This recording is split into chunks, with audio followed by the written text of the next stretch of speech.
अस्सलाम वालेकुम। अच्छा जी, हमने अपनी डिस्कशन स्टार्ट की थी एक अहम portion of the syllabus, relevant costing and decision making. इस पोर्शन में हमने दो चैप्टर्स कवर करने हैं, relevant costing and decision making chapter 10 and 11। और एग्ज़ाम पॉइंट ऑफ व्यू से इसकी अहमियत इतनी है कि इन दो चैप्टर्स में से अक्सर हमें दो सवाल आ रहे होते हैं, कभी एक सवाल भी आता है, लेकिन अक्सर दो सवाल भी हमें देखने को मिलते हैं। अच्छा, सबसे पहले हमने जो बात शुरू की थी that was on relevant cost की डेफिनेशन पे, और मैंने इसमें चैलेंज भी आपको बताया था कि हमें अक्सर बच्चे रेलेवेंट कॉस्ट के कॉन्सेप्ट को मिक्स कर जाते हैं कॉस्ट से, क्योंकि आप फाइनेंशियल अकाउंटिंग पे ज़्यादा टाइम लगा के आए हुए हैं अभी तक, और आइंदा भी फाइनेंशियल अकाउंटिंग ही ज़्यादा पढ़नी है। ये जो कॉन्सेप्ट है रेलेवेंट कॉस्टिंग का, ये आपका कैफ 3 में डिस्कस हो रहा है, फिर थोड़ा सा MFA में डिस्कस होगा, और फिर BFD में डिस्कस होगा। ये तीन पैरेलल सब्जेक्ट्स में, आपका तीन सब्जेक्ट्स में ये चलेगा कॉन्सेप्ट। जबकि हिस्टोरिक कॉस्टिंग आप ऑलरेडी जो सब्जेक्ट्स इंट्रो का पढ़ चुके हैं उसमें डिस्कस कर चुके हैं, R1 में पढ़ोगे, R2 में पढ़ोगे, AFR आगे जाएगा उसमें बातें करोगे। तो जहाँ पे अकाउंटिंग रिपोर्टिंग है वहाँ पे हिस्टोरिक कॉस्ट है, और जहाँ पे डिसीजन में, इवन कॉस्ट अकाउंटिंग में भी आपने हिस्टोरिक कॉस्ट पढ़ी है। प्रोसेस हम कुछ जो जितने भी चैप्टर अभी तक पढ़ के आए हैं वो हमारे कॉस्टिंग के थे ज़्यादातर, स्वाई इन्वेंट्री मैनेजमेंट के। हमने प्रोसेस कॉस्टिंग पढ़ी, कॉस्ट थी, हमने ओवरहेड पढ़ा, कॉस्ट थी, हिस्टोरिक कॉस्ट थी, हमने मार्जिन ऑप्शन पढ़ी, हिस्टोरिक कॉस्ट थी, वो सारे हिस्टोरिक कॉस्ट के डिस्कशन थी। अब यहाँ से ये कुछ चैप्टर्स हैं जिनमें हम रेलेवेंट कॉस्टिंग की डिस्कशन कर रहे हैं, तो इसलिए अक्सर बच्चे इसको मिक्सअप कर जाते हैं। तो रेलेवेंट कॉस्टिंग के लिए सबसे अहम बात जो हमने प्रिंसिपल डिस्कस किया कि हम डिसीजन मेकिंग, जब भी कारोबार में फ्यूचर के बारे में फैसला करने जा रहे हैं, तो फ्यूचर के बारे में फैसला करते हुए हमने सिर्फ रेलेवेंट कॉस्ट को कंसिडर करना है। रेलेवेंट कॉस्ट क्या होती है? फ्यूचर, कैश फ्लो, और सबसे अहम वो कॉस्ट जो हमारे फैसले की वजह से, यस या नो की वजह से इनकर होती है, उसको हमने रेलेवेंट लेने हैं। और जो कॉस्ट यस या नो से इफेक्ट नहीं होती उसको हमने डिस्कशन में शामिल नहीं करनी। इसकी एक बिल्कुल एक सिंपल सी मिसाल मैं आपसे अगर शेयर करूं, लेट्स अज्यूम ये हमारी एक फैक्ट्री का हॉल है जो हमने 1 लाख रुपए माहाना किराए पे लिया हुआ है।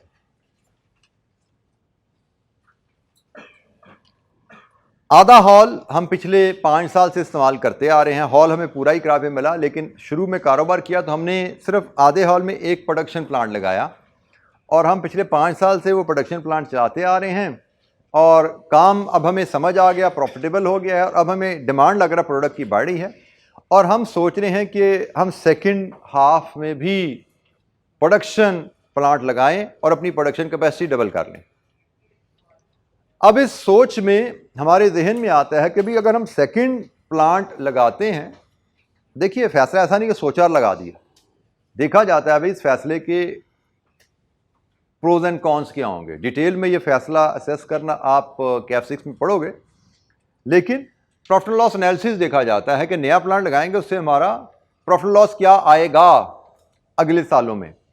तो अगर हमें लगे कि नए प्लांट से अगले सालों में प्रॉफिट लॉस हमारा एक्सेप्टेबल है, एक्सेप्टेबल लेवल ऑफ प्रॉफिट्स आएंगे, तो हम उसको यस करते हैं, अदरवाइज नो करते हैं। तो जनाब, हम नए प्लांट के प्रोजेक्टेड P&L बनाते हैं कि भाई नया प्लांट अगर ये वाला लगाएंगे तो इसका प्रोजेक्टेड P&L क्या होगा, ताकि हम फैसला कर सकें हमें यह प्लांट लगाना है या नहीं लगाना। डिसीजन मेकिंग सिनेरियो आ गया, हमें इस प्लांट का प्रोजेक्टेड P&L बनाना है, और अगर प्रॉफिट से, मैं कहता हूं प्रॉफिट अगर 1 लाख रुपया माहाना से ज्यादा होगा तो प्लांट लगाएंगे, वरना नहीं लगाएंगे। तो भाई इस प्लांट का प्रोजेक्टेड P&L बनाते हुए rent of this factory 1 lakh रुपए माहाना, आधा हॉल इस प्लांट के लिए, आधा हॉल इस प्लांट के लिए, क्या हमें आधा रेंट P&L में चार्ज करना चाहिए? आंसर इज नो, क्योंकि मैं ये P&L किस लिए बना रहा हूं? डिसीजन मेकिंग के लिए। कौन सा डिसीजन? मुझे यहां पे प्लांट लगाना है या नहीं लगाना। और मैंने अभी क्या पढ़ा, डिसीजन मेकिंग में हम कौन सी कॉस्ट लेते हैं? सिर्फ रेलेवेंट कॉस्ट। और रेलेवेंट कॉस्ट कौन सी होती है? जो हमारे फैसले से बदले।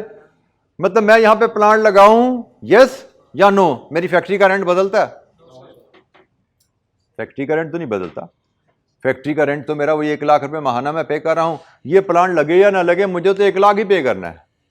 इसका मतलब जब मैं डिसीजन मेकिंग के लिए कि मुझे ये प्लांट लगाना है या नहीं लगाना, जब मैं ये एनालिसिस कर रहा हूं, उसके लिए पीएनएल बना रहा हूं, तो रेंट इज नॉट रेलेवेंट, क्योंकि रेंट का ताल्लुक मेरे डिसीजन से नहीं है। ये एक बात है, ठीक है। मैंने रेंट को अपने पीएनएल में शामिल नहीं किया कैलकुलेशन में। लेट्स अज्यूम मैंने अपना एक्सपेक्टेड एस्टिमेटेड पीएनएल बना के फैसला कर लिया मुझे ये प्लांट लगाना है। अब जब प्लांट लगाने का फैसला यस हो गया है, इसके बाद अकाउंटिंग शुरू होती है कि हम प्लांट खरीदेंगे, डेबिट एसेट क्रेडिट पेएबल, हम रॉ मटेरियल खरीदेंगे, डेबिट इन्वेंट्री क्रेडिट कैश, हम प्रोडक्शन शुरू करेंगे, डेबिट वर्क इन प्रोसेस, सारी कहानी शुरू होगी। पूरा साल प्रोडक्शन चलेगी, फिनिश गुड में जाएगी, बिकेगी, रेवेन्यू रिकॉर्ड होगा, सब कुछ चलता रहेगा। अब तो जैसे सुनिए, कंपनी ने फैसला किया है भाई नया प्लांट हमने लगा लिया है, साल के एंड पे हम देखेंगे इस प्लांट का पीएनएल क्या है, इस प्लांट का पीएनएल क्या है, ताकि दोनों प्लांट की अलग-अलग परफॉर्मेंस देख सकें। इसका मैनेजर अलग है, उसका मैनेजर अलग है, हम देखना चाहते हैं कौन सा मैनेजर अच्छा काम कर रहा है, तो इसके लिए दोनों का पीएनएल अलग-अलग बनाओ। अब हम जब दोनों का पीएनएल अलग-अलग बनाने जाएंगे तो फिर क्या रेंट को दोनों में तकसीम करना चाहिए या नहीं? अब ये आ जाएगी कहानी अपोर्शनमेंट की। अब शुरू होगी अकाउंटिंग। जब प्लांट लग गया ना तो उसके बाद अकाउंटिंग शुरू होगी। अब डिसीजन मेकिंग नहीं है, अब अकाउंटिंग शुरू होगी। डिसीजन मेकिंग तब तक थी जब तक प्लांट का फैसला नहीं हुआ, प्लांट लगाएं या ना लगाएं, तब तक डिसीजन मेकिंग है। डिसीजन मेकिंग है तो ये चलना, लेकिन एक साथ डिसीजन ले लिया फिर आपकी अब डिसीजन मेकिंग नहीं, अब अकाउंटिंग शुरू हो जाती है। डिसीजन मेकिंग फैसला करने से पहले की बात है। जब एक साथ फैसला कर लिया कि भाई प्लांट लगाओ तो अकाउंटिंग शुरू है। प्लांट खरीदा गया उसकी एंट्री आएगी, रॉ मटेरियल खरीदोगे उसकी एंट्री आएगी, कंस्ट्रक्शन करोगे बिल्डिंग की उसकी एंट्री आएगी, फिर अकाउंटिंग शुरू हो जाती है। फिर वो अकाउंटिंग तो हिस्टोरिक कॉस्ट पे चलती है, उसमें रेलेवेंट कॉस्ट का कॉन्सेप्ट नहीं है। रेलेवेंट कॉस्ट की जो हम बात करते हैं वो तब है जब हम डिसीजन मेकिंग फैसला करने जा रहे हैं फ्यूचर के बारे में कि हमें फ्यूचर में क्या करना चाहिए। तो जब भी फ्यूचर के बारे में फैसला करना है we should only consider relevant cost. और रेलेवेंट कॉस्ट का क्राइटेरिया बाकी दो भी हैं लेकिन अंडरलाइंग एक ही है।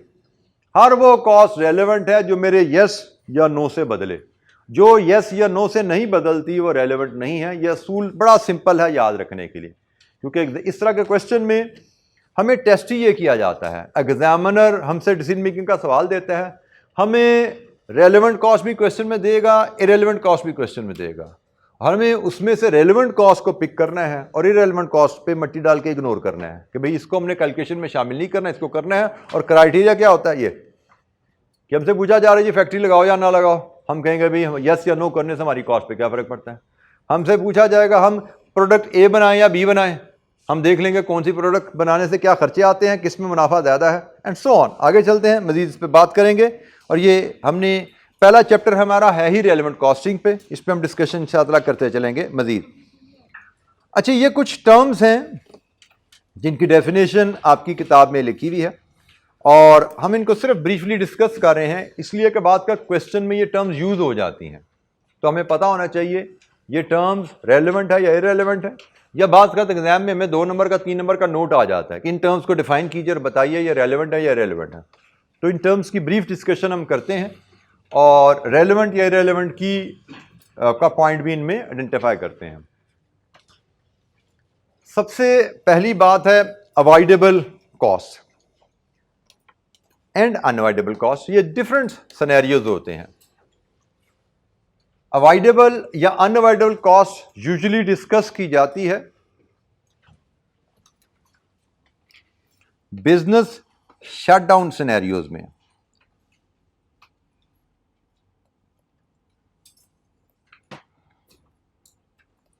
बिजनेस शटडाउन सिनेरियोज में रेलेवेंट या इरेलेवेंट कॉस्ट को हम डिस्कस करते हैं। बिजनेस शटडाउन सिनेरियो क्या है? जैसे हमने अभी शुरू में फैसला किया कि भाई इधर एक्सपेंशन कैपेसिटी डबल करने के लिए प्लांट लगाएं या ना लगाएं। हमने फैसला किया लगाना है जी, लगा लिया। अब हमने 2-3 साल प्लांट चलाया और हर साल दोनों प्लांट की अलग-अलग प्रॉफिटेबिलिटी देख रहे हैं और हमें को 2-3 साल बाद एहसास हुआ कि ये वाला प्लांट जो हमने नया लगाया है ये काबिल ज़िक्र मुनाफा नहीं दे रहा, तो फिर एक और क्वेश्चन ज़हन में आता है, क्यों ना इसको बंद कर दिया जाए। अब अगर ये मुनाफा एक्सेप्टेबल नहीं दे रहा या लॉस दे रहा है, तो फिर लॉस मेकिंग प्लांट को चलाया क्यों जाए। ये भी क्वेश्चन, बिजनेस में ऐसे फैसले भी किए जाते हैं। बिजनेस सिर्फ ये फैसला नहीं किया जाता कि नया कारोबार शुरू किया जाए, बिजनेस में ये भी फैसला किया जाने की जरूरत पड़ जाती है बात का, तो एक चलता हुआ कारोबार जो नुकसान दे रहा है इसको चलाना चाहिए या बंद करें। तो वहां पे अवॉइडेबल या अनअवॉइडेबल कॉस्ट का कॉन्सेप्ट आता है। अवॉइडेबल कॉस्ट हम कहते हैं कि जब हम एक एक्टिविटी को रोकें तो जो कॉस्ट रुक जाए वो अवॉइडेबल है, और हम एक एक्टिविटी को रोकें और जो कॉस्ट ना रुके वो अनअवॉइडेबल है। अब मैं जब फैसला कर रहा हूं यार, अगर ये हम फैक्ट्री बंद कर दें, जरा तवज्जो से सुनना, इस फैक्ट्री को बंद करेंगे, इस पार्ट को, इस कंपोनेंट को बंद करेंगे, इस प्लांट को बंद करेंगे, वाला चलता रहे, ये बंद करें, तो इस प्लांट के मैनेजर की सैलरी क्या वो अवॉइडेबल है या नहीं? अवॉइडेबल है। भाई प्लांट बंद करेंगे तो मैनेजर भी फारिग कर देंगे, दैट इज अवॉइडेबल। इस प्लांट की डेप्रिसिएशन अवॉइडेबल या नहीं? अवॉइडेबल है। प्लांट क्या तो डेप्रिसिएशन गई। इस प्लांट का रेंट अवॉइडेबल है या नहीं? अनअवॉइडेबल, क्योंकि रेंट हम इस प्लांट का तो दे ही नहीं रहे, रेंट तो हम पूरी फैक्ट्री का दे रहे थे, वो तो हम तकसीम कर रहे थे। तो यहां के सुपरवाइजर की सैलरी बंद करने की सूरत में अवॉइडेबल है, यहां की डेप्रिसिएशन में भी बंद करने की सूरत में अवॉइडेबल है, लेकिन इस प्लांट का जो रेंट है वो इस प्लांट को बंद करने की सूरत में अवॉइडेबल नहीं है। तो भाई बाय डेफिनेशन अवॉइडेबल और अनअवॉइडेबल कॉस्ट क्या हैं? ऐसी कॉस्ट जो एक एक्टिविटी को बंद करने से रुक जाएं उनको हम अवॉइडेबल कहते हैं, और ऐसी कॉस्ट जो एक एक्टिविटी को बंद करने से ना रुकें वो अनअवॉइडेबल है। इनकी डेफिनेशन आपकी किताब में लिखी हुई है, मैं सिर्फ डिस्कशन के लिए पॉइंट देन में आपके सामने ला रहा हूं और मिसाल से आपको एक्सप्लेन मैंने कर दिया। अच्छा, अब ये इनमें से रेलेवेंट क्या है, इरेलेवेंट क्या है? मैंने कहा अवॉइडेबल अनअवॉइडेबल की डिस्कशन होती है जब हम किसी बिजनेस को शट डाउन करने की बात कर रहे हैं। तो इसके रेफरेंस से जो कॉस्ट आपकी अवॉइडेबल होती हैं वो आपकी डिस्कशन में रेलेवेंट हैं, और जो कॉस्ट आपकी अनअवॉइडेबल है वो आपकी डिस्कशन में इरेलेवेंट है। मतलब मैंने ये प्लांट बंद करना या नहीं करना, इस डिस्कशन में मैं सुपरवाइजर की सैलरी को तो शामिल करूंगा, लेकिन मैंने ये प्लांट बंद करना है, इस डिस्कशन में मैं इस प्लांट के रेंट को शामिल नहीं करूंगा, बिकॉज दैट इज अनअवॉइडेबल। उसको मैंने अपनी डिस्कशन से, कैलकुलेशन से बाहर रखना है। तो जो रेलेवेंट कॉस्ट है वो हमारी कैलकुलेशन में शामिल होती है, जो इरेलेवेंट कॉस्ट है वो हमारी कैलकुलेशन में शामिल नहीं होती। रेलेवेंट कॉस्ट हमारी कैलकुलेशन को इफेक्ट करेगी, इरेलेवेंट कॉस्ट हमारी कैलकुलेशन को इफेक्ट नहीं करेगी। सो बिजनेस शट आउट डिसीजन में अवॉइडेबल कॉस्ट रेलेवेंट होती है, अनअवॉइडेबल कॉस्ट रेलेवेंट है। वजह बड़ी सिंपल है, मैं बिजनेस बंद करूंगा तो कॉस्ट रुक जाती है, मैं बिजनेस चलाता रहूंगा तो कॉस्ट चलती रहेगी। मैं बिजनेस बंद करूंगा तो कॉस्ट नहीं रुकती, फिर भी चलती रहती है। तो बिजनेस बंद करूं या चलाऊं, कॉस्ट बदल नहीं रही। यहां पे बिजनेस बंद करूं तो कॉस्ट रुक गई, बिजनेस चलाई तो कॉस्ट बदल गई। तो जो डिसीजन से मेरी बदलती है कॉस्ट वो रेलेवेंट होती है, जो मेरे डिसीजन से कॉस्ट नहीं बदलती वो इरेलेवेंट है। असूल वही है, डिसीजन से जो बदलेगी वो रेलेवेंट है, जो डिसीजन से नहीं बदलती वो इरेलेवेंट है। कमिटेड कॉस्ट, कमिटेड जैसे टेंस से ही जाहिर है, पास्ट मतलब इसकी कमिटमेंट हो चुकी है, प्रॉमिस हो चुका है। एक होती है संक कॉस्ट, संक कॉस्ट होती है जो इनकर हो चुकी है, ये इनकर नहीं हुई, प्रॉमिस हो चुकी है। दोनों इरेलेवेंट होती हैं। संक कॉस्ट तो रेलेवेंट इसलिए है, संक कॉस्ट तो इरेलेवेंट इसलिए है कि वो हिस्ट्री है। संक कॉस्ट तो पास्ट कॉस्ट है, पास्ट कॉस्ट तो कभी रेलेवेंट होती नहीं है, हम तो पहले ही पढ़ के आए हैं। तो पास्ट में जो कॉस्ट इनकर हो चुकी है, पास्ट में जो कॉस्ट इनकर हो चुकी है, that is irrelevant because that is history. हम डिसीजन मेकिंग में सिर्फ फ्यूचर को देखते हैं। हाँ, कमिटेड कॉस्ट वो है जो कि अभी हमने कमिटमेंट की है, पे नहीं की, लेकिन कमिटमेंट आज से पहले कर चुके हैं ना, और मैं तो आज डिसीजन लेने बैठा हूं कि मैं फ्यूचर में क्या करूं। कमिटमेंट ऑलरेडी हो चुकी है, आज के फैसले से मेरा माजी नहीं बदलेगा। फॉर एग्जाम्पल, मैंने प्रोजेक्ट ए फैसला किया, प्रोजेक्ट ए की फैक्ट्री लगाई जाए। प्रोजेक्ट ए की फैक्ट्री लगाने के लिए मैंने एक बिल्डिंग किराए पे ली, रेंट एग्रीमेंट 5 साल का साइन हो गया, चले 5 साल ही थोड़ा कम कर ले, 1 साल का रेंट एग्रीमेंट साइन हो गया, नॉन कैंसिलेबल एग्रीमेंट 1 साल का साइन हो गया फैक्ट्री प्रोजेक्ट ए की लगाने के लिए। मैंने जब एग्रीमेंट साइन कर लिया तो मैंने 1 साल का रेंट कमिट कर दिया लैंडलॉर्ड को कि भाई मैं आपको 1 साल का रेंट देने का पाबंद हूं, एग्रीमेंट साइन करने की सूरत में कमिटमेंट होगी मेरी।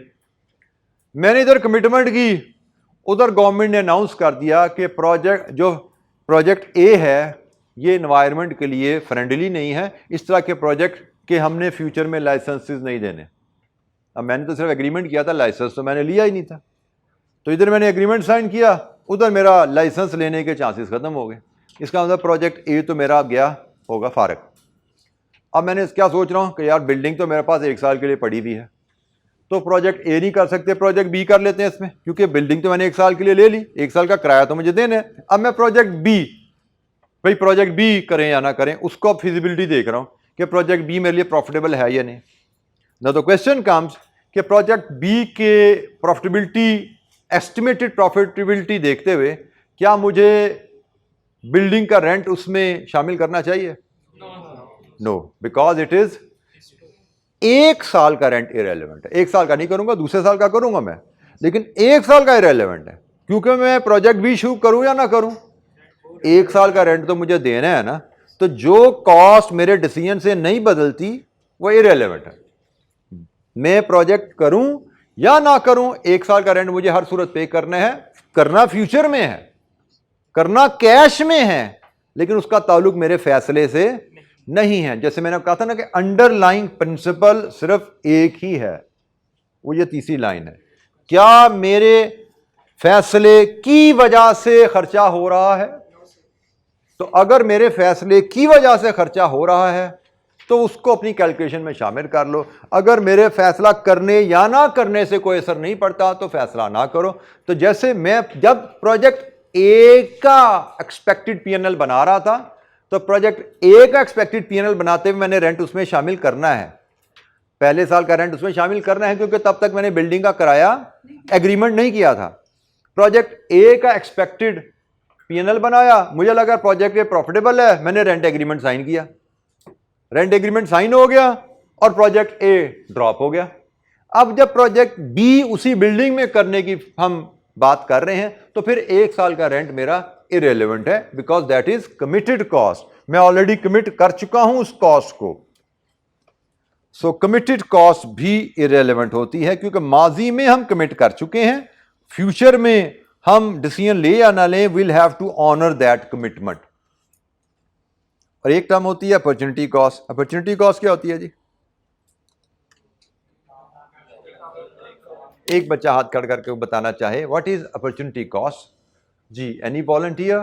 जी बेटा। किसी काम करने से क्या खो रहे हैं, उसके ऊपर कॉस्ट क्या पड़ रही है नया काम करने से। ठीक है, कुछ सही डायरेक्शन में कोई और साथी इसको मजीद एलैबोरेट करे। जी बेटा। जब हम सर एक काम को छोड़ के दूसरा काम करते हैं तो हम देखते हैं कि पिछले काम के हमें क्या फायदा आ रहा था, क्या काम मतलब क्या? तू किस किस्म कारोबार बिजनेस कर रहे हैं, तो हम दूसरा अगर बिजनेस करें तो पिछले से हमें जो मुनाफा आ रहा था वो हमारी अपॉर्चुनिटी कॉस्ट हो जाती है, उसको मतलब थोड़ा सा और बेहतर हुए मजीद। बेटा आप बताइए।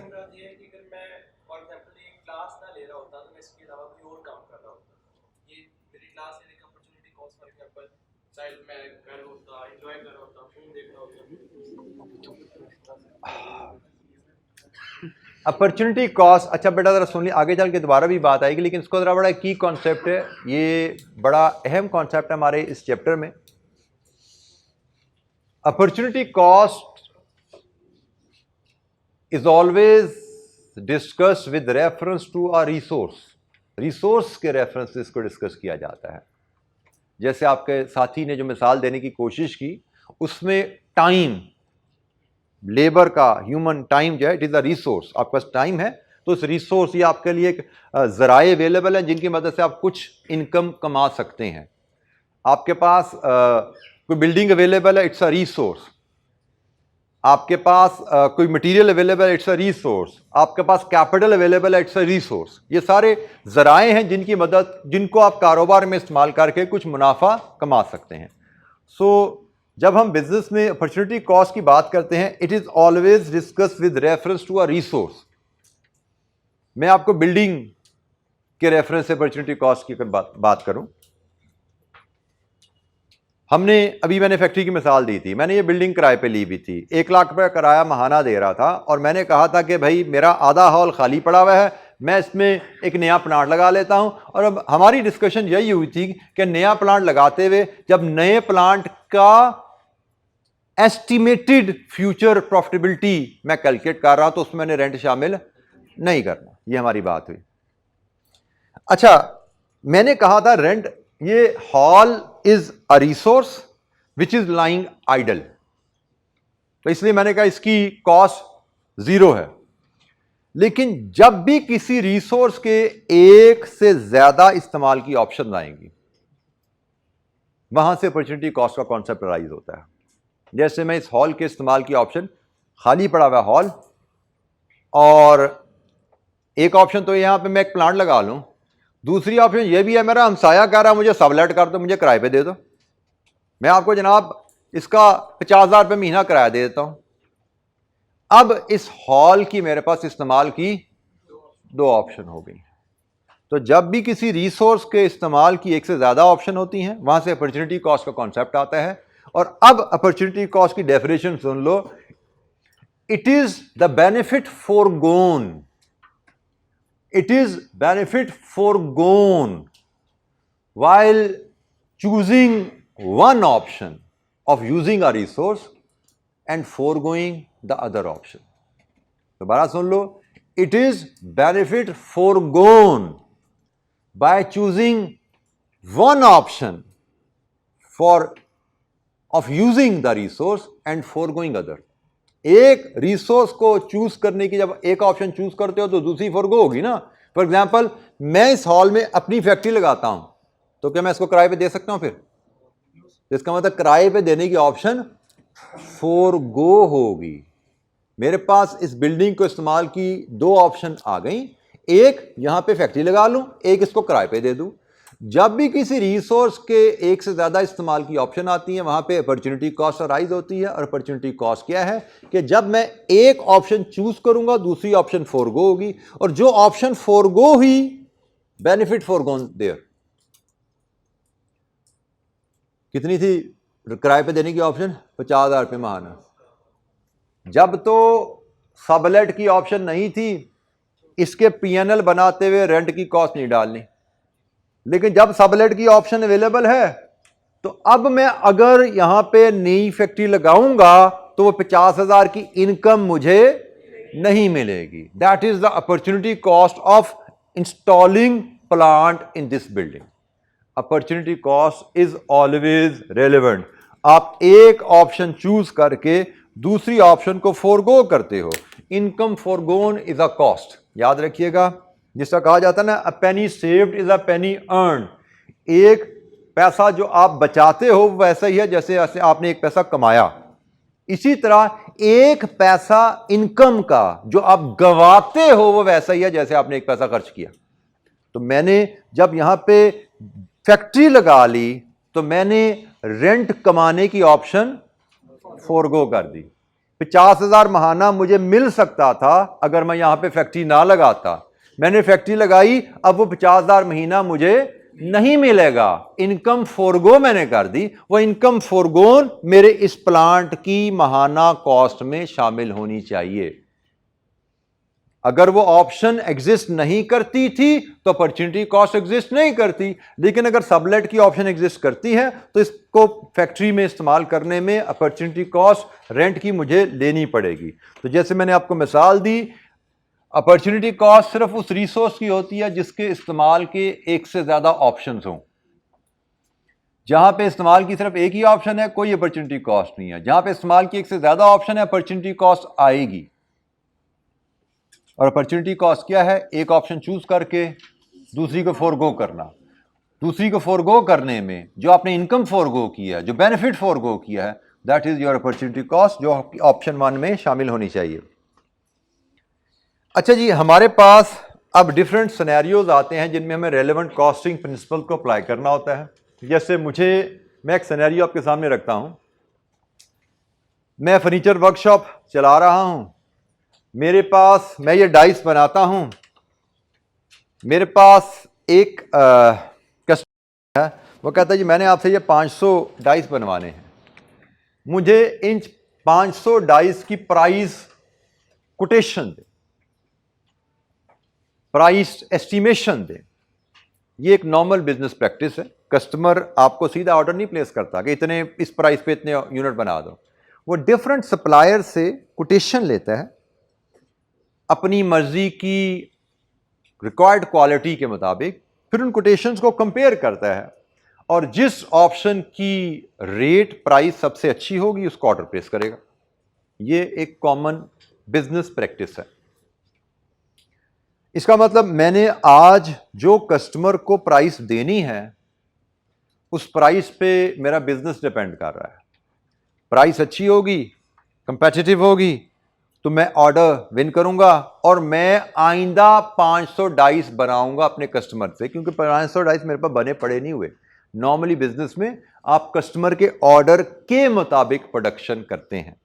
तो मैं जिन 500 डाइस की कोटेशन कस्टमर को दे रहा हूं वो डाइस अभी मैंने फ्यूचर में बनाने हैं। तो मुझे जो ख्याल रखना है कि नॉर्मली कंपनी की हमारी पॉलिसी है कि हम कॉस्ट ऑफ प्रोडक्शन प्लस 20% करते हैं। अब यहां पे इशू जो आ रहा है, जो हम सीखने जा रहे हैं, कि मैंने उन डेस्क की कॉस्ट एस्टीमेट करनी है जो मैंने फ्यूचर में बनाने हैं, फिर उन डेस्क की कॉस्ट में से 20% प्रॉफिट ऐड करके प्राइस कोटेशन कस्टमर को देनी है। मैंने चूंकि उन डेस्क की कॉस्ट कैलकुलेट करनी है जो मैंने अभी बनाए नहीं, और ये मैं सिर्फ कॉस्ट इसलिए एस्टीमेट कर रहा हूं कि मैं प्राइस सेट कर सकूं कस्टमर के लिए। तो भाई यहां से ख्याल रखना है, this is a situation of pricing decision. मैं प्राइस के ऊपर फैसला करना चाह रहा हूं कि मैं कस्टमर को क्या प्राइस दूं एक ऐसी प्रोडक्ट की जो मैंने फ्यूचर में बनानी है। तो हम इसको कहते हैं, ये प्राइसिंग डिसीजन की सिचुएशन है जो हम फेस कर रहे हैं। और जब भी हम फ्यूचर के बारे में डिसीजन को लेने जा रहे हैं तो हमने रेलेवेंट कॉस्ट को कंसिडर करना है। हम अभी तक जो बात करते आ रहे थे, हम क्या करते थे, हम कहते थे cost of a product plus profit is equal to price. अब हम इसको डिसीजन मेकिंग में थोड़ा सा बदल रहे हैं। हम कह रहे हैं हम प्राइस जो देते हैं उस प्रोडक्ट की नॉर्मली देते हैं जो अभी हमने बनाई नहीं है। तो जहाँ चीज़ हमने बनाई नहीं है तो उसकी फिर कॉस्ट तो हिस्ट्री होती है, जो हमने बना ली उसकी कॉस्ट होती है, जो कॉस्ट हमने अभी इनकर ही नहीं की उसकी कॉस्ट नहीं होगी, उसकी फिर रेलेवेंट कॉस्ट ली जाएगी। Relevant cost of the product plus profit is equal to price, क्योंकि यूजुअली प्राइस प्रोडक्शन से पहले आपको सेट करनी पड़ती है। जैसे बड़ी बड़ी कंपनियों की बात करो तो बड़ी बड़ी कंपनियां साल शुरू होने से पहले अपनी प्राइस अनाउंस कर देती हैं, अगले साल हमारी ये प्राइसिंग होगी, इसके मुताबिक हमारे कस्टमर हमें ऑर्डर करें। तो जो प्रोडक्ट आपने अभी बनाई नहीं है उसकी कॉस्ट तो अभी आपको पता ही नहीं है। तो इसलिए ऐसी प्रोडक्ट जो आपने बनाई ही नहीं है उसके लिए आप फ्यूचर की कॉस्ट एस्टीमेट करते हो, उसमें प्रॉफिट एस्टीमेट करते हो कि हम ये प्रोडक्ट बनाएंगे तो हमें कितना खर्चा लगेगा, और फ्यूचर की बात हो रही है तो फिर सिर्फ रेलेवेंट बात की जाएगी। हम सीखने जा रहे हैं हम relevant cost of a product कैसे मेजर कर सकते हैं, क्योंकि relevant cost of the product हमें प्राइसिंग डिसीजन में भी हेल्प करती है, और there are many other business decision जिसमें relevant cost of the product का कॉन्सेप्ट यूज होता है। बात शुरू हुई थी, हमारा कस्टमर हमसे कह रहा है हमें इस डाइस की प्राइस कोट करने को, और हमने बात की कि इस डाइस की प्राइस कोट करने के लिए मुझे इस डाइस की रेलेवेंट कॉस्ट मेजर करनी है, नॉट द कॉस्ट। कॉस्ट उस प्रोडक्ट की होती है जो बन चुकी है, हमने ये प्रोडक्ट बना के बेचनी है। डिसीजन मेकिंग में फ्यूचर की कॉस्ट कंसिडर की जाती है और वो होती है रेलेवेंट कॉस्ट। अब मुझे सीखना है कि मैं एक प्रोडक्ट की रेलेवेंट कॉस्ट कैसे मेजर कर सकता हूं। तो कॉस्ट हिस्टोरिक है या रेलेवेंट है? हर दो सूरतों में एलिमेंट ऑफ कॉस्ट तो वही है ना, मटेरियल, लेबर, ओवरहेड्स। तो अब हम यहाँ पे वन बाय वन डिस्कस करेंगे कि रेलेवेंट कॉस्ट ऑफ मटेरियल कैसे मेजर की जाती है, रेलेवेंट कॉस्ट ऑफ लेबर कैसे ली जाती है और रेलेवेंट कॉस्ट ऑफ ओवरहेड कैसे ली जाती है। हम तीनों कंपोनेंट्स के रेलेवेंट कॉस्ट डिटरमिन करने के असूल डिस्कस करेंगे, ठीक है जी, वन बाय वन। और पहली डिस्कशन हमारी रेलेवेंट कॉस्ट ऑफ मटेरियल के ऊपर है कि मैंने कहा कि मेरे पास कस्टमर आया प्रोडक्ट की प्राइस के लिए, तो मुझे relevant cost of the product चाहिए और इसके लिए मैं मटेरियल, लेबर एंड ओवरहेड्स इन तीनों को सम करता हूं तो मुझे रेलेवेंट कॉस्ट मिलती है। मटेरियल की रेलेवेंट कॉस्ट कैसे ली जाए, ये उसकी डिस्कशन होने जा रही है। हम वन बाय वन तीनों एलिमेंट्स को डिस्कस करेंगे, फिर रेलेवेंट कॉस्टिंग के क्वेश्चंस हम हल करेंगे जिसमें हम प्रोडक्ट की रेलेवेंट कॉस्ट मेजर करना सीखेंगे। तो जनाब, एक प्रोडक्ट में जो मटेरियल मेरा इस्तेमाल होगा उसकी रेलेवेंट कॉस्ट कैसे मेजर की जाती है? सबसे पहले हमें अपने आप से यह सवाल पूछना है कि इस प्रोडक्ट को बनाने में जो मटेरियल इस्तेमाल होगा, is material already in stock? क्या वो मटेरियल हमारे पास स्टॉक में है? सिनेरियो ज़हन में रखिए, मेरे कस्टमर ने मुझसे कहा मुझे आपसे अगले महीने ये 500 डेस्क बनाने हैं, इनकी प्राइस एस्टिमेशन बताइए। मैंने असूल क्या सीखा कि कस्टमर को फ्यूचर में एक ऑर्डर देना है, उसकी प्राइस एस्टिमेशन का असूल क्या है? मैं उस ऑर्डर की रेलेवेंट कॉस्ट मेजर करूंगा, उसमें अपने टारगेट प्रॉफिट ऐड करूंगा, जो परसेंटेज मेरा प्रॉफिट क्या है और उससे प्राइस निकाल के कस्टमर को कोट करूंगा। और रेलेवेंट कॉस्ट कैसे मेजर करनी है, अब हम उसकी बात कर रहे हैं कि ये डाइस मैं अगले महीने बनाऊंगा तो उसकी कॉस्ट मुझे क्या पड़ेगी। पहले मटेरियल की बात कर लें कि इसमें जो मटेरियल इस्तेमाल होगा वो कितने का पड़ेगा। Let's assume material is simply एक वुड है जो मटेरियल हमारा इसमें इस्तेमाल होता है, हम सिर्फ उसकी रेलेवेंट कॉस्ट का असूल डिस्कस कर रहे हैं। Is material already in stock? इसको बनाने में जो लकड़ी इस्तेमाल होनी है क्या वो मेरे स्टॉक में पड़ी हुई है? If the answer is no, नहीं यार लकड़ी तो स्टॉक में नहीं है, इस सूरत में अगर मैं ऑर्डर लेता हूं, लकड़ी मेरे पास स्टॉक में नहीं है और मैं ये डाइस का ऑर्डर लेता हूं, तो लकड़ी कहां से आएगी? फिर खरीदनी पड़ेगी ना। Relevant cost is current market price. Very simple भाई, मैंने ये डाइस बनाने के लिए जितनी लकड़ी चाहिए वो मुझे खरीदनी पड़ेगी, तो खरीदने पे जितना खर्चा लगता है that is the relevant cost. जितने की लकड़ी खरीदोगे वही अपनी कॉस्ट में शामिल कर लो। ये तो बहुत ही सिंपल केस है, इसमें तो कोई दिक्कत ही नहीं है कि जिस लकड़ी से ये डाइस बनना है वो लकड़ी अगर आपका स्टॉक में नहीं है तो मार्केट से पता कर लो आएगी कितने की। जितने की आएगी लकड़ी वही आपकी रेलेवेंट कॉस्ट है, क्योंकि रेलेवेंट कॉस्ट की डेफिनेशन क्या भाई? प्रोडक्ट की वजह से जेब पे बोझ। तो मैं ये ऑर्डर लूंगा जिसकी लकड़ी खरीदने के लिए मेरी जेब से जितना पैसा जाएगा that is the relevant cost. चीजें थोड़ी सी प्रोलॉन्ग होती हैं जब हम कहते हैं नहीं भाई लकड़ी तो स्टॉक में पड़ी हुई है। जिस लकड़ी से ये डेस्क बनने हैं वो लकड़ी हमारे पास ऑलरेडी स्टॉक में है, हमने पहले ही खरीद के रखी हुई है। फिर क्वेश्चन आता है खरीदी क्यों है भाई, क्यों पड़ी हुई है? क्या किसी एग्जिस्टिंग कस्टमर के लिए है या किसी एग्जिस्टिंग रेगुलर बनने वाली प्रोडक्ट के लिए है? Answer could be yes. हाँ भाई, ये लकड़ी तो हम ये डेस्क बनाते हैं इनमें भी इस्तेमाल होती है। हमारे कस्टमर बी ने, कस्टमर एक्स ने, कस्टमर जेड ने भी ऑर्डर दिए हुए हैं, उनकी प्रोडक्ट में भी ये लकड़ी इस्तेमाल होती है। लकड़ी तो हमने उनके लिए खरीद के रखी हुई है।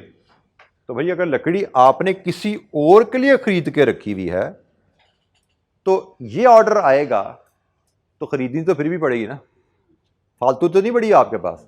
ऐसा तो नहीं हमारे पास लकड़ी पड़ी हुई है और हमारे किसी काम की नहीं, किसी काम से पड़ी हुई है, हमारे पास पुराने ऑर्डरों के लिए पड़ी हुई है, पुराने कस्टमरों के लिए पड़ी हुई है।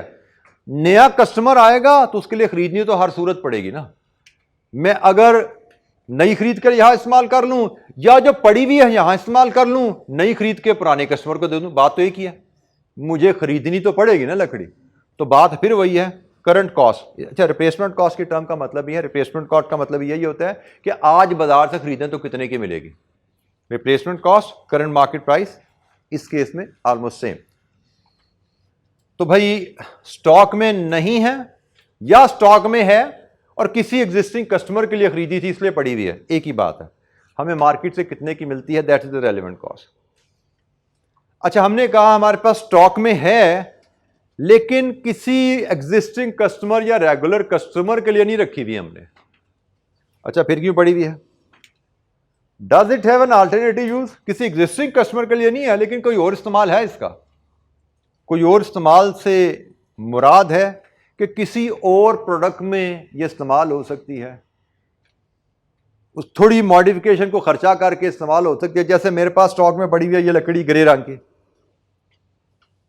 खरीदी थी कभी, पड़ी हुई है, अब किसी काम की नहीं, क्योंकि जिस कस्टमर के लिए जिस ऑर्डर के लिए खरीदी थी वो ऑर्डर पूरा कर दिया, बच गई थी, एक्स्ट्रा हो गई थी, पड़ी रहेगी। या जिस ऑर्डर के लिए खरीदी थी वो ऑर्डर कैंसिल हो गया, मटेरियल पड़ा रह गया। ये ग्रे रंग की लकड़ी पड़ी हुई है मेरे पास और अब मुझे जो ऑर्डर आया है वो ब्लैक कलर का है। या मैं बनाता सिर्फ कुर्सियां था, एक दफा डेस्क का ऑर्डर आया था, डेस्क के लिए लकड़ी खरीदी थी, वो डेस्क का ऑर्डर कैंसिल हो गया, लकड़ी पड़ी रहेगी। खरीदी थी लकड़ी डेस्क के लिए, इस्तेमाल हुई नहीं, तो क्या वो लकड़ी हमारे डेस्क के अलावा कहीं और इस्तेमाल हो सकती है? इसके अलावा हम कह रहे हैं कि अल्टरनेटिव यूज है, पड़ी हुई है, कहीं अल्टरनेटिव यूज है, तो ऑप्शन हो सकती है हाँ भाई वो लकड़ी उस चेयर में भी इस्तेमाल हो सकती है, लेकिन वह रंग बदलना पड़ेगा, इसका रंग थोड़ा काला कर दो तो उस चेयर में इस्तेमाल हो जाएगी, थोड़ा ब्राउन कर दो तो इधर डेस्क में भी इस्तेमाल हो सकती है। तो फिर क्या होता है कि एक लकड़ी मेरे पास पड़ी हुई है, वो वहां पे भी इस्तेमाल हो सकती है, वो यहां पे भी इस्तेमाल हो सकती है। तो देखो, और अल्टरनेटिवली स्क्रैप में बिक भी तो सकती है ना। कम जी बेटा, सप्लायर को जी बिल्कुल बाय वापस हो सकती है या बेची जा सकती है, एक ही बात है। हम इसको पहले चलिए ये ऑप्शन देख लेते हैं, does it have an alternative use? नहीं जी, हमारे पास इस्तेमाल कोई नहीं है, तो भाई वो जो आपके साथी ने कहा सप्लायर को वापस कर दो या बेच दो मार्केट में, तो हम कहते हैं जी सप्लायर को वापस करो या बेच दो, कितने पैसे आते हैं? मेरे पास लकड़ी पड़ी हुई है, मेरे पास उसका कोई इस्तेमाल नहीं है, कोई भी इस्तेमाल नहीं हो, चीज बिक तो सकती है या वापस तो जा सकती है, तो बेच के पैसे तो ले सकते हैं, सप्लायर को वापस करके पैसे तो ले सकते हैं। अब अगर मैं ये ऑर्डर ले लेता हूं, क्या मैं वापस करूंगा या बेचूंगा? अपॉर्चुनिटी कॉस्ट का कॉन्सेप्ट। लकड़ी पड़ी हुई है, कोई और इस्तेमाल नहीं है, लेकिन जिसका भी इस्तेमाल नहीं है वापस तो जा सकती है, बेची तो जा सकती है, तो भाई बेची जा सकती है या वापस जा सकती है। नया ऑर्डर लेने की सूरत में वहां से जो पैसे आने हैं वो नहीं आएंगे। That becomes the opportunity cost, relevant cost. लकड़ी पड़ी हुई है, मैं उसको वापस भी कर सकता हूं, मैं उसको इस्तेमाल भी कर सकता हूं,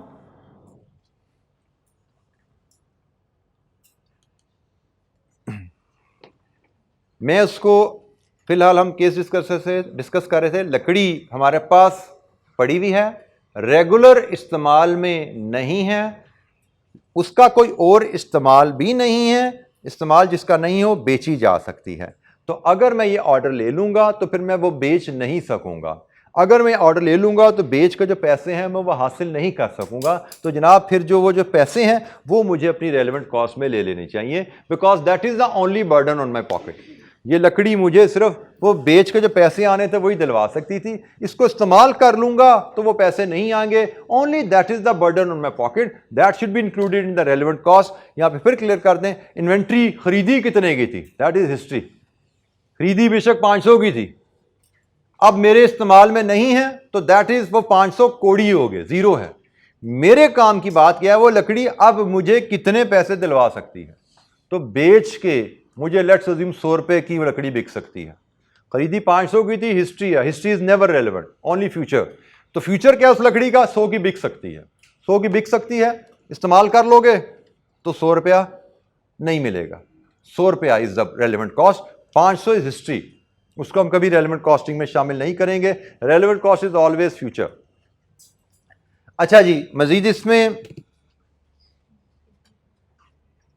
यहां पे एक दूसरी ऑप्शन देखते हैं, भाई हमारे पास मटेरियल पड़ा हुआ है लेकिन उसका अल्टरनेटिव यूज है, जैसे मैंने कहा लकड़ी पड़ी हुई है, हम उसको कुर्सी में भी इस्तेमाल कर सकते हैं, वैसे तो कुर्सी के लिए हम लकड़ी खरीदते हैं काले रंग की, लेकिन ये ग्रे रंग की लकड़ी भी वहां इस्तेमाल हो सकती है। थोड़ा सा उसका खर्चा लगेगा लेकिन इस्तेमाल हो जाएगी। फॉर एग्जाम्पल इसको कैसे आप इस्तेमाल कर सकते हो, हम अगर एज अ बिजनेसमैन देखें तो ब्लैक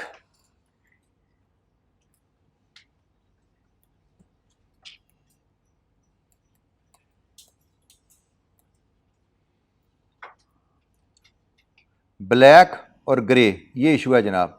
मेरे पास ग्रे कलर की लकड़ी इन स्टॉक पड़ी है और चेयर्स में मुझे ब्लैक कलर की लकड़ी चाहिए। ऑप्शन क्या है कि हम इस ग्रे की लकड़ी को ब्लैक की जगह इस्तेमाल कर सकते हैं। हमारे पास जो वर्डिंग यहाँ पे यूज़ हो रही है, अगर मैं इसको यहाँ पे इस्तेमाल करता हूँ तो इससे होगा क्या मुझे फिर ब्लैक लकड़ी खरीदनी पड़ेगी? नॉर्मली कुर्सी बनाने के लिए मैं ब्लैक लकड़ी खरीदता हूँ, लेकिन अगर जो मेरे पास इन स्टॉक लकड़ी पड़ी है मैं इसको यहाँ इस्तेमाल कर लेता हूँ, फिर मैं ब्लैक लकड़ी नहीं खरीदूंगा। अच्छा भाई, मैं पहले से ब्लैक लकड़ी मुझे खरीदनी पड़ती है 100 रुपए की, 100 रुपए की लकड़ी मुझे खरीदनी पड़ती है ब्लैक।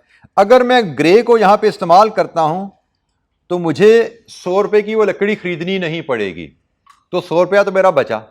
लेकिन इस ग्रे को ब्लैक में कन्वर्ट करने में लेट्स अज्यूम मेरे 10 रुपए लग गए, तो इसका मतलब ग्रे लकड़ी को यहां पे इस्तेमाल करने से मुझे टोटल बचत कितनी की हुई? 90। मेरे पास स्टॉक पड़ा हुआ है, मैंने खरीदा था किसी कस्टमर के लिए, उस कस्टमर का ऑर्डर कैंसिल हो गया, 6 महीने से फारिग पड़ा हुआ है। अब मेरे पास एक ये डाइस का ऑर्डर आ गया, तो मैंने सोचना है इस लकड़ी का मेरे पास इस डाइस के अलावा कोई और इस्तेमाल भी है। थोड़ा सोचा तो पता लगा भाई ये 6 महीने से ऐसे ही पड़ा था, इसको तो उस कुर्सी में भी इस्तेमाल किया जा सकता था। कुर्सी के लिए मैं ऐसी काली लकड़ी लेता हूं, तो मैं इस पे 10 रुपए लगाऊं तो वो काली लकड़ी बन जाएगी। मैं इसको 10 रुपए लगा के काली लकड़ी की जगह इस्तेमाल कर सकता हूं और वो मुझे 100 रुपए की लकड़ी खरीदनी नहीं पड़ेगी। तो मुझे ये ऑर्डर आया, ये रॉ मटेरियल है, वो मेरी पुरानी प्रोडक्ट है, ये रॉ मटेरियल मेरा इसमें भी इस्तेमाल हो सकता है, ये रॉ मटेरियल मैं वहां पे भी इस्तेमाल कर सकता हूं। वहां पे इस्तेमाल करूंगा मुझे 100 रुपए की लकड़ी खरीदनी नहीं पड़ेगी, लेकिन 10 रुपए का खर्चा करना पड़ेगा। नेट इस लकड़ी को वहां इस्तेमाल करने में मुझे 90 की बचत है। अब बात सुनो जरा, ये लकड़ी मैं वहां इस्तेमाल करूं, 90 की बचत है। ये लकड़ी मैं बेच दूं, 80 रुपए की बिकती है। अब बोलो जरा, सिर्फ इन यही बात करूं, ये लकड़ी बेचूं 80 की बिकती है, इस्तेमाल करूं 90 की बचत है, क्या करना चाहिए? इस्तेमाल कर लेनी चाहिए। बेच दूं 80 की बिकती है, वहां इस्तेमाल करके 90 की बचत है, तो भाई 90 बेहतर है। लेकिन अब तीसरी ऑप्शन आ गई, डाइस का ऑर्डर भी आ गया और मैं फैसला कर रहा हूं मैंने इसको डाइस में इस्तेमाल करना है। इस ऑप्शन को तो मैं पहले ही कैंसिल कर चुका हूं ना। इन दो को कंपेयर किया, मैंने कहा इसको तो निकाल दो, ये तो बेचने वाला काम तो हमने करना ही नहीं है, हमने तो वहां इस्तेमाल करना है। अब डाइस आ गया और डाइस में जाएंगे तो रेलेवेंट कॉस्ट क्या बनी? This is the opportunity cost, क्योंकि मैंने इस लकड़ी के इस्तेमाल का फैसला कर लिया था उस कुर्सी में, लेकिन डाइस लेने की सूरत में वो कुर्सी में इस्तेमाल नहीं होगी। ये भी अपॉर्चुनिटी कॉस्ट का कॉन्सेप्ट है। इस लकड़ी का 3 इस्तेमाल बन गए, एक इसको बेच दो, दूसरा इसको कुर्सी में इस्तेमाल कर लो, तीसरा इसको डाइस में इस्तेमाल करो। डाइस में इस्तेमाल करोगे तो दोनों ऑप्शन आपकी फोरगो होंगी। अपॉर्चुनिटी कॉस्ट का कॉन्सेप्ट है, 3 अल्टरनेटिव्स हैं एक आइटम को यूज करने के, एक रिसोर्स के 3 यूजेस के ऑप्शन बन गई। एक इसको बेच दो, एक इसको कुर्सी में इस्तेमाल कर लो, एक इसको डाइस में इस्तेमाल करो। डाइस में इस्तेमाल करोगे दोनों ऑप्शन फोरगो होंगी।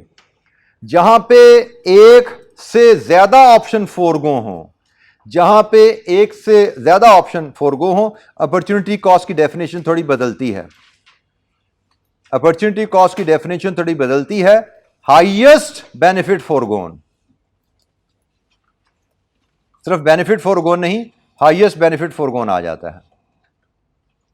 जैसे हमारे केस में हमारे पास हमने कहा जी ऑप्शन नंबर 1 सेट से डाइस का न्यू ऑर्डर है, ऑप्शन नंबर 1 डाइस का न्यू ऑर्डर है, ऑप्शन नंबर 2 एग्जिस्टिंग चेयर्स हैं, ऑप्शन नंबर 3 स्क्रैप है। तो तीनों ऑप्शन में if you want to choose this option, तो ये दोनों ऑप्शन फोरगो होंगी। इन दोनों में से जो हायर वैल्यू है that is your opportunity cost. और यही चीज हमें डायग्राम में नजर आ रही है जो हम डिस्कस कर रहे थे कि जब एक आइटम दोबारा यहां से शुरू करो। आइटम स्टॉक में है, यस। क्या वो किसी एग्जिस्टिंग कस्टमर के लिए है? नो। क्या उसका अल्टरनेटिव यूज है? यस, कुर्सी में इस्तेमाल हो सकती है। फिर क्या करो? Higher of cost saving that can be achieved if put to a different use और स्क्रैप वैल्यू। इन दोनों में से जो हायर है वो आपकी रेलेवेंट कॉस्ट है। जैसे मैंने कहा 80 और 90, 80 रुपए की बिकती है, 90 रुपए की कॉस्ट सेविंग देती है। Higher value is your relevant cost. Alternative use नहीं है तो फिर तो सेल वैल्यू, लेकिन अल्टरनेटिव यूज है तो इन दोनों वैल्यूज में से आप जो हायर है that is your relevant cost. अच्छा बेटा, इसमें जो चीज मैं एक चैलेंज इसमें बता दूं क्या आता है हमें। मैंने अभी थोड़ी देर पहले जैसे आपको कहा कि आपके जहन में बार बार बात आती है हिस्टोरिक कॉस्ट को लेने की। आपको जब भी रेलेवेंट कॉस्टिंग का सवाल आएगा आपके जहन में बार बार अट्रैक्शन होती है हिस्टोरिक कॉस्ट को पिक करने की। तो आपने जहन में रखना है कि जब तक आपका दिमाग इस ट्री के मुताबिक सोचना शुरू नहीं करता, जब भी relevant cost of material decide करनी है, यह डायग्राम सामने रख के करनी है। इस डायग्राम को सामने रखे बगैर आपने relevant cost of material calculate नहीं करनी। आप इस डायग्राम के बगैर सोचोगे, आप अकाउंटेंट की तरह सोचोगे, आप हिस्टोरिक कॉस्ट कैलकुलेट करके ले आओगे, विच विल बी रॉन्ग। लेकिन डायग्राम के मुताबिक चलोगे तो चांसेस यही कि इंशाअल्लाह आप 1 2 3 4 5 एग्जाम्पल ऐसे करोगे, फिर आपका दिमाग इस लाइन पे खुद ब खुद चलना शुरू हो जाएगा। तो जब तक इस लाइन पे सोचने के काबिल नहीं हो जाते, इस डायग्राम को सामने रखे बगैर सवाल करना कोई नहीं है आपने। हम छोटी छोटी सी 1-2 एक्टिविटीज़ हैं उनको देखते हैं ज़रा। जैसे इलस्ट्रेशन 1 है रेलेवेंट कॉस्ट ऑफ मटेरियल की, इसको ज़रा डिस्कस करते हैं। Illustration 1 relevant cost of material.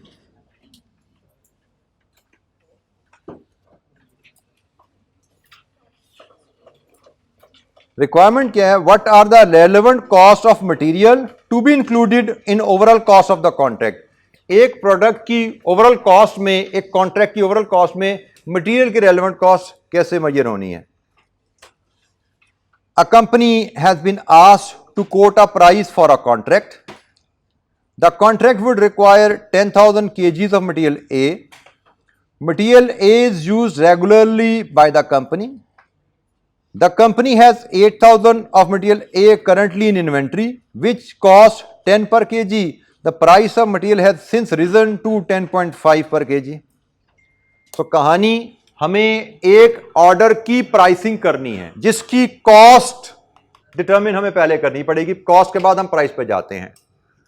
हमें कहा जा रहा है इस ऑर्डर को बनाने में आपको 10,000 kg मटेरियल ए चाहिए, जिसमें से 8,000 आपके पास स्टॉक में पड़ा हुआ है, जो कि आपने खरीदा था 10 रुपए के हिसाब से, और आजकल की प्राइस इसकी चल रही है 10.5।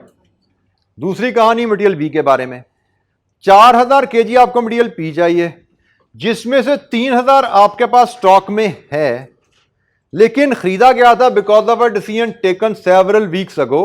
Material B is no longer in use. A के बारे में उसने कहा था रेगुलरली यूज में है, it is no longer in use by the company. The 3,000 kg originally costed 15,000 का खरीदा था and have a scrap value of 5,000। New purchases of material B would cost 12 per kg। ये पूरी कहानी है, और हमने, अगर हम इस डायग्राम को सामने नहीं रखते तो हम कहानी में खो जाते हैं। डाटा इतना ज़्यादा दिया जाता है, हम खो जाते हैं। हमें हमेशा कहानी शुरू करनी है डायग्राम। हमने सिर्फ यहाँ से क्वांटिटी उठा लेनी है। हमें क्वांटिटी कितनी चाहिए? ए की 10,000 kg और बी की 4,000 kg। हमने सिर्फ यहाँ से ये उठानी है और चले जाना है डायग्राम पे। ये किताब अपने सामने खोल लो और मैं आपके सामने अब डायग्राम ला रहा हूं। पहले हम ए की बात करते हैं। Is material in stock? Partially yes, सारा नहीं है। क्वेश्चन अगर ध्यान से पढ़ रहे हो तो जनाब हमारी यहां पे इसका जवाब है 8,000 in stock, 2,000 not in stock. Diagram को कैसे अप्लाई करना है यहां से देख लो। क्वेश्चन में बताया गया है कि 10,000 चाहिए, 8,000 हमारे पास है, 2,000 हमारे पास मतलब नहीं है। तो जनाब 8,000 स्टॉक में है, 2,000 नहीं है। तो जो तो स्टॉक में नहीं है उसके लिए रेलेवेंट कॉस्ट क्या होती है? करंट मार्केट प्राइस कितनी है? 10.5। लीजिए जी, इस 2,000 की कहानी तो हुई खत्म। कितनी बनी? 21,000 ये होगी। अच्छा जी, जो स्टॉक में है अब उसके लिए चलते हैं। स्टॉक में है, अगला question, is it for existing customer और regular in use? Yes. Relevant cost is current purchase price मतलब 10.5, कितना बना? 84,000। लीजिए जी, रेलेवेंट कॉस्ट बनी 105,000। ये हमारी प्रोडक्ट रॉ मटेरियल ए की रेलेवेंट कॉस्ट 1,05,000। दोनों को हमने अलहदा अलहदा असेस किया। जो स्टॉक में नहीं है उसके लिए relevant cost current purchase price, और जो स्टॉक में है उसके लिए नेक्स्ट क्वेश्चन, क्या ये रेगुलर यूज में है? If the answer is yes then it is again current purchase price. खरीदा कितने का गया? 10 रुपए का, इररेलेवेंट। हिस्ट्री है, पास्ट में कितनी अमाउंट आपने स्पेंड कर दी है, पे कर दिया, that is history, that is never relevant. तो हमने डायग्राम की इस ब्रांच को भी देख लिया और डायग्राम की इस ब्रांच को भी देख लिया। ये ब्रांच भी हमारी कवर होगी।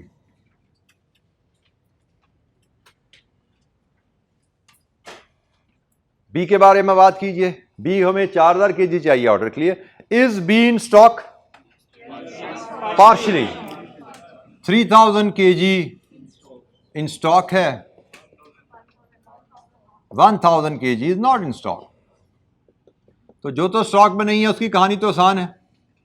करंट परचेज प्राइस कितनी? 12। जो स्टॉक में नहीं है उसकी तो रेलेवेंट कॉस्ट इज 12,000। अब नेक्स्ट, जो स्टॉक में है, is it in regular use for existing customer? No. Does it have an alternative use? Question में कोई जिक्र है ये किसी और प्रोडक्ट में इस्तेमाल हो सकता है? भी कोई ऐसा जिक्र नहीं है। Then what is the relevant cost? Scrap value. और स्क्रैप वैल्यू के बारे में उसने लिखा हुआ है कि currently and have a scrap value of 5,000। ये 5,000 का बिक सकता है। तो जनाब ये है इसकी रेलेवेंट कॉस्ट 17,000 और टोटल हो गया मटेरियल की रेलेवेंट कॉस्ट 1,22,000। डायग्राम के मुताबिक चलना है। कोई दाएं बाएं क्या लिखा हुआ है, करंटली कितने का खरीदा है, अब कितने का खरीद सकते हैं, बिकता कितने का है, कुछ रेलेवेंट नहीं है हमारे यहाँ पे। जैसे ए की बात करें तो ए में हमने इंफॉर्मेशन जो इग्नोर की, खरीदा कितने का था। बी में जो इंफॉर्मेशन इग्नोर की, खरीदा कितने का था। हिस्ट्री है, कोई रेलेवेंट नहीं है। रेलेवेंट क्या है? डायग्राम के मुताबिक हमने चीज़ों को असेस किया और उसके मुताबिक यहाँ पे डिटरमिन किया। जी, एनी क्वेश्चन?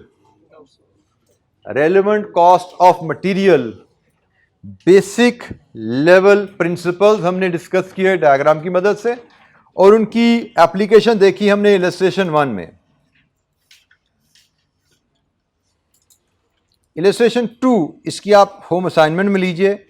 कल इंशाअल्लाह हम आएंगे तो हम लेबर के प्रिंसिपल डिस्कस करेंगे, ओवरहेड की डिस्कशन करेंगे और शायद किसी कंप्रीहेंसिव क्वेश्चन को भी हाथ लगाएं। ठीक है जी, थैंक यू वेरी मच। अस्सलाम वालेकुम।